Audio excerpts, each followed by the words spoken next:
Last year, in our city budget, around this time, Councilmember Smith put forward on our reconciliation list to include $5,000 for scholarships for students who live in Takoma Park and attend Montgomery Community College. We are very glad to have started this partnership in the last year, and we were able to award scholarships to 5 students. 4 of them are with us this evening, and we held a reception before tonight's meeting to honor them.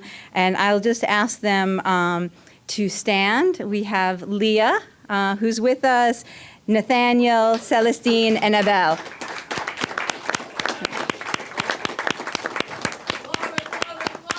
And we just want to thank them so much for coming out this evening so that we could get to know you better. And we are really, looking forward to hearing how your studies go.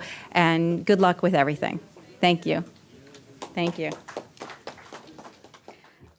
I'm so very grateful because if it wasn't for the scholarship, I would have needed to take out a loan because my parents are already in such, financial issues on their own. They don't really have the funds necessary to help me. So having this, I'm so grateful because I don't have to take out money. Yeah, it's very uplifting because it's such a burden just off of your shoulders.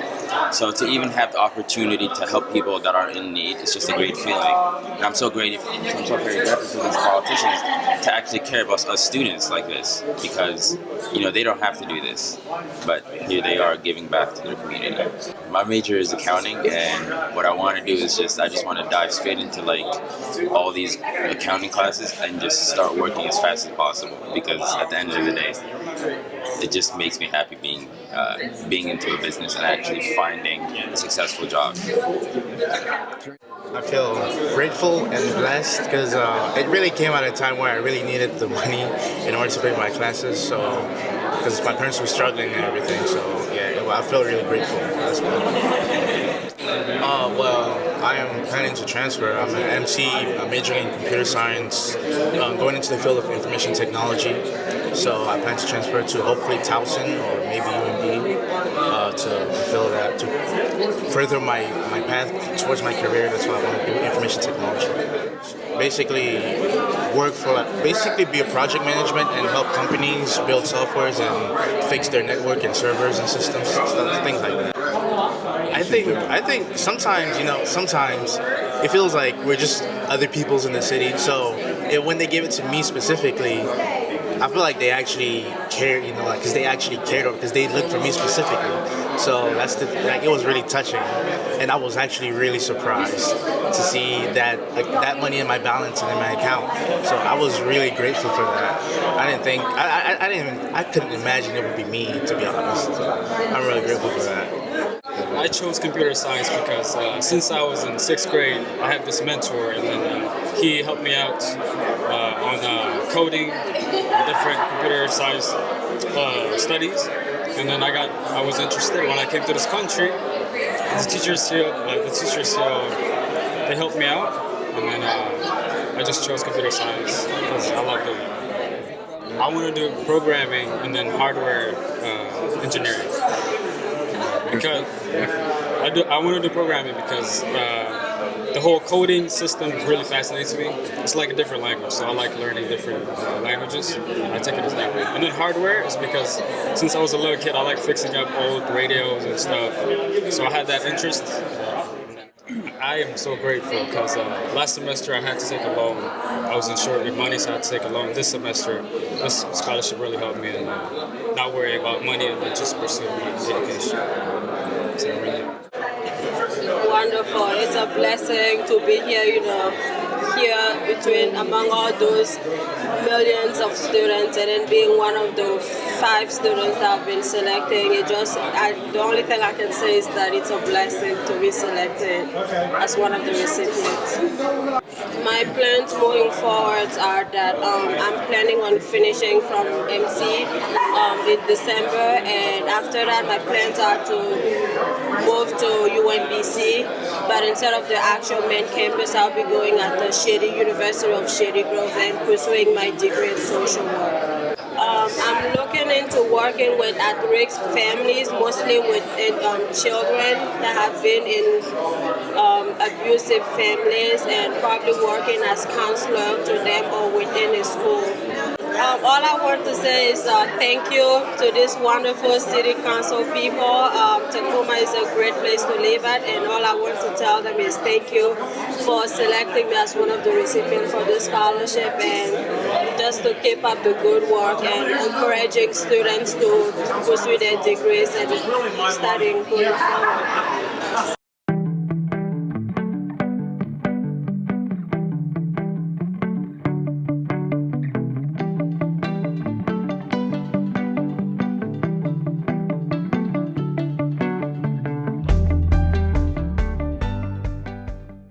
We try to run them through a mini community police academy, which covers different areas and topics that the police department does on a daily basis. We have detectives talk to them about homicides. We have an officer talk to them about DUIs, about field sobriety testing. We have them talk about drugs, canine, gangs, traffic law, just the different roles that many officers play in the departments and the police department, and help them to get a better understanding of what we do on a day-to-day basis. My role was more support, helping with the audio-visual setup, making sure everything was properly set up in the beginning, cleaning up in the end, and having prior 33 plus years of police experience, I could answer some questions that came up the following week when the instructor who taught that class wasn't there. You know, we had many sessions and they all were fantastic. They really covered a variety of information. I think I learned a lot about gangs on the session we talked about that. They really went into depth and understanding more what that is like to be involved with that, what the police deal with. You know, of course, we got a chance to do some target practice, and that was nice to just experience that, to learn a little bit more about how people use guns and how they handle it, and then obviously the respect you have to have for those types of weapons. Our class had wonderful class discussions. We covered a variety of issues. People really asked some interesting questions here, so I would say we had tough questions, and no one shied away from them. We had really great discussions, so I enjoyed the entire class. The most fulfilling, or at least the most memorable one that I think I had was clearing a room when entering a space on the interior, not knowing if someone's hiding behind a door or in another room, and I took some of those techniques back to my house to my son with his Nerf gun, and I showed him how to clear a room with his Nerf gun to make sure that no one gets him. Specifically, I would go back to talk about gangs. Obviously, I've read about them, know a little bit, but understand some of the inner workings, understand some of how the police actually track that down and deal with it.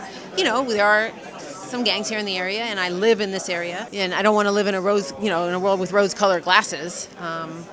So knowing that people are trying to make this community safe and doing all of that legwork that we often don't know about. And then even we were presented with a lot of the statistics, some of incidents that happened here, and knowing what's going on. It just really showed that the police are very concerned with this community. I know that they have a difficult job in terms of protecting us, and I appreciated learning. The class was really interesting. It covered a lot of different areas, and I think it put a very human face on the police department. And I think the benefit, I think, was making the police a lot more accessible to people in the community. I found almost every class to be pretty interesting. I really got the most out of the use of force class because I didn't realize how many things a police officer goes through in order to make a decision about what kind of use of force is appropriate for the event. So people think, oh, they're going to pull out their gun, but they have a baton, they have mace, they have the taser, and so they have to decide really on the spur of the moment which one of those is appropriate. And also the amount of paperwork and documentation that's required when they use force, even if it's to put down an injured animal.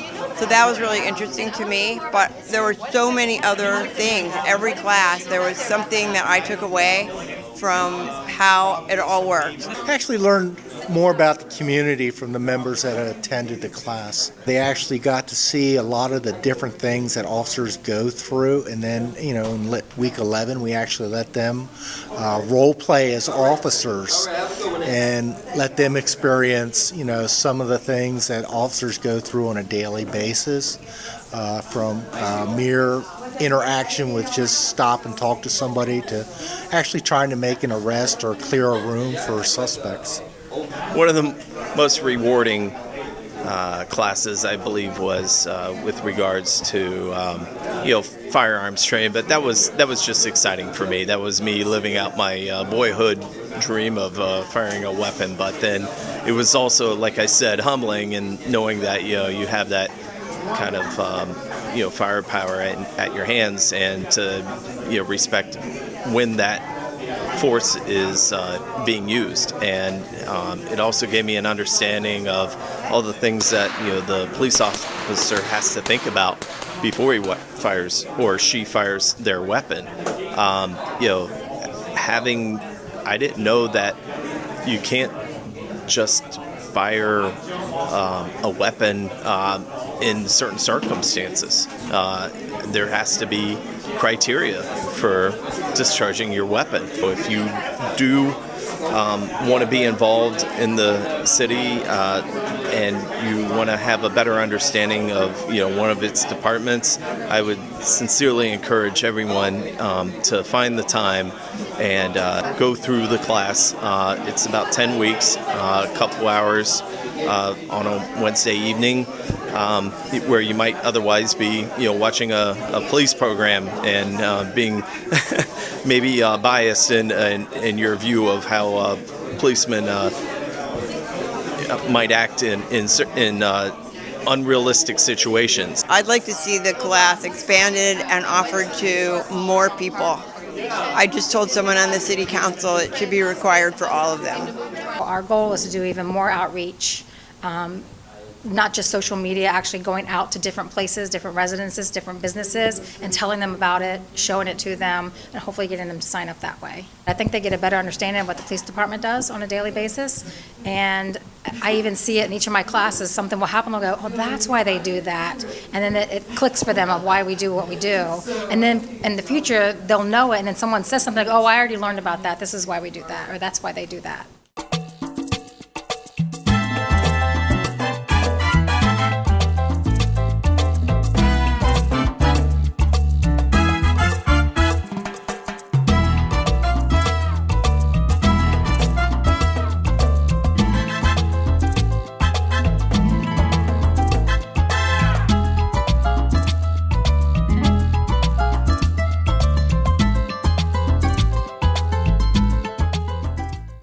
My work is about how my use of color and moving lines and netting allows communication, and therefore these abstract pieces more or less form themselves.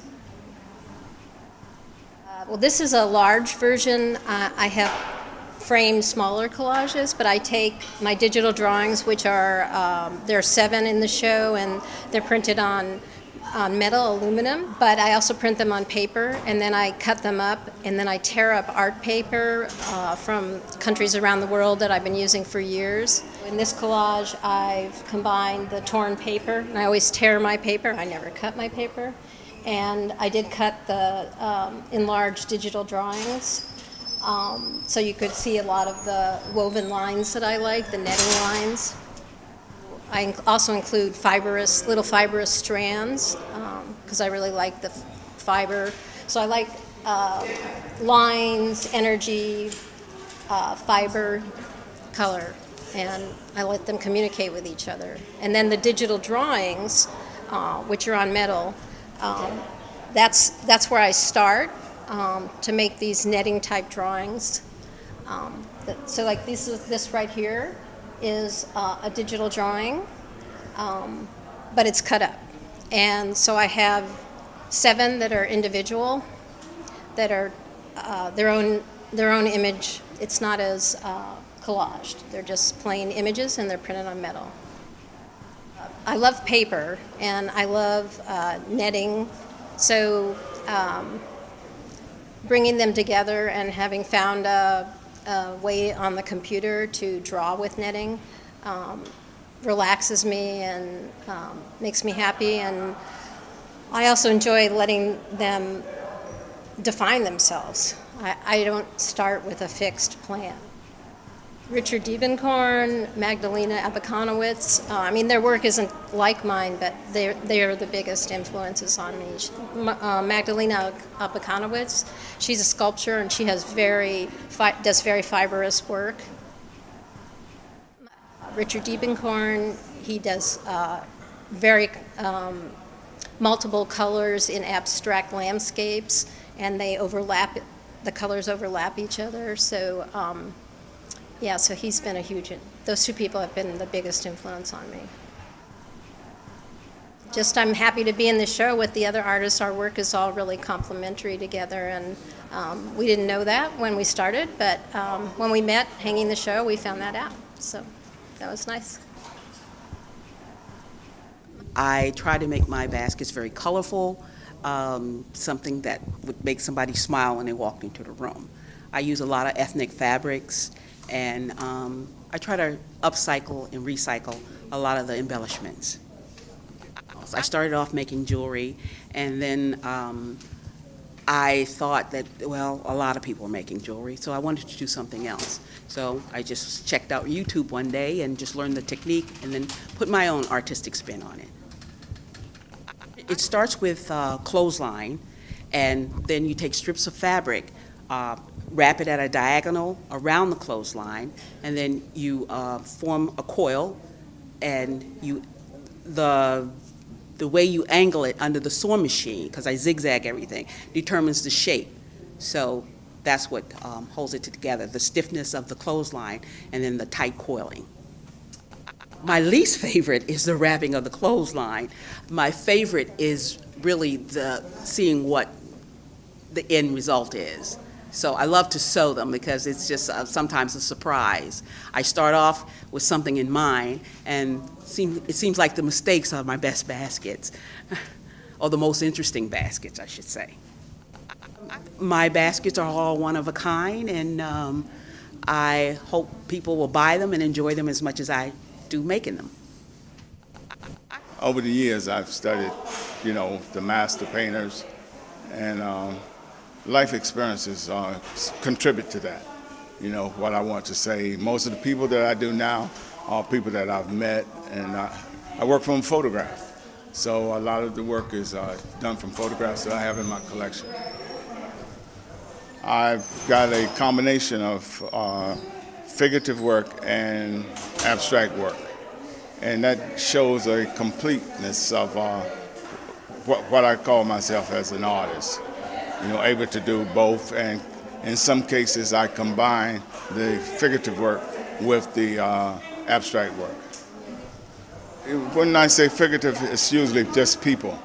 I could say representational, where I might incorporate a landscape or a still life.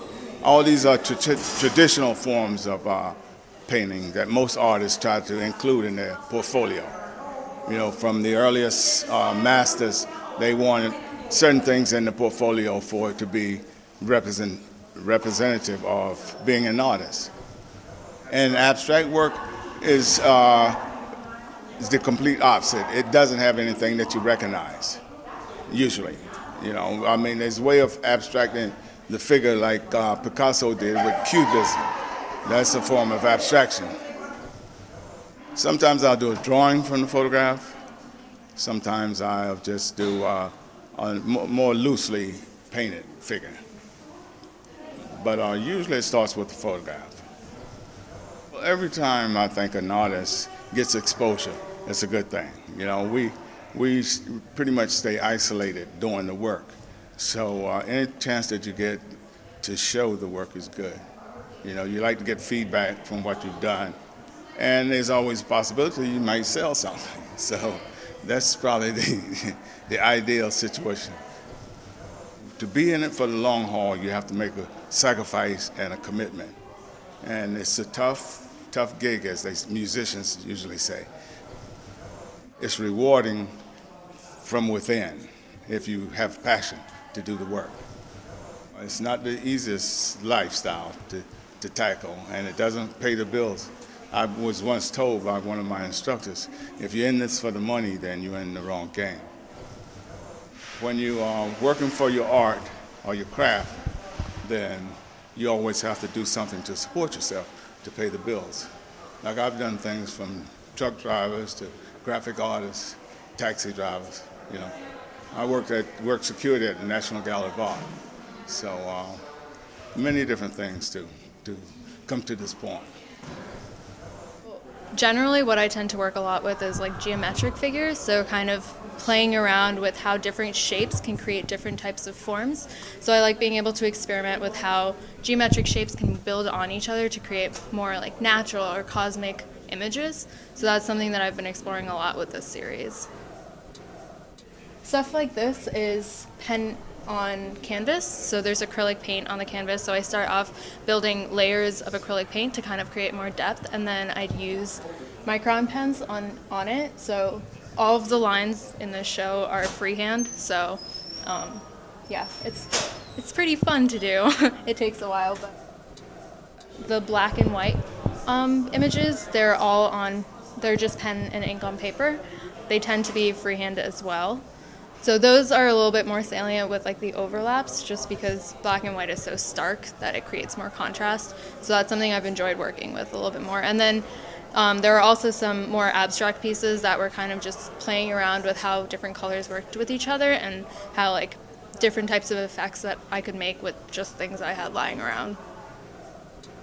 It's actually really interesting that when I start a piece, I usually have a conception of it in my head. Like I have something that I doodle in my notebooks or something that I've just been like pondering a lot, and then it's really interesting that as I do it, I'm able to understand why that was interesting to me in the first place.